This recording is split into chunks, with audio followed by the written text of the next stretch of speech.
Hawker issue, hawker যদি থেকে থাকে, তারাও ধরেন এখানে যেমন নারায়ণগঞ্জে প্রচুর হকার ছিল।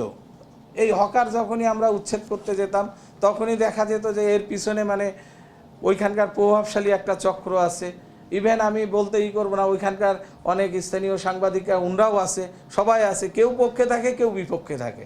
তাই এইসব বিষয়গুলো নিয়ে আপনাদের সাথেও আমি মনে করি পরবর্তীতে আমরা ইন্ডিভিজুয়ালি বসবো যে আসলে এটা কি করা যায়। শুধু আমি এককভাবে গেলাম, যার আবার দেখা যাচ্ছে স্বার্থে আঘাত লাগবে সে পরদিন থেকে আবার এইটার বিপক্ষ আচরণ করবে। শুধু তো এখানে হকার ইস্যুতে আমি একা পক্ষ না, শুধু পুলিশ গেল ধাক্কা দিল তা না, এখানে সিটি কর্পোরেশন আছে, এখানে সিটি কর্পোরেশন পৌরসভা আছে, এখানে পৌরসভা আছে, এখানে জেলা প্রশাসন আছে।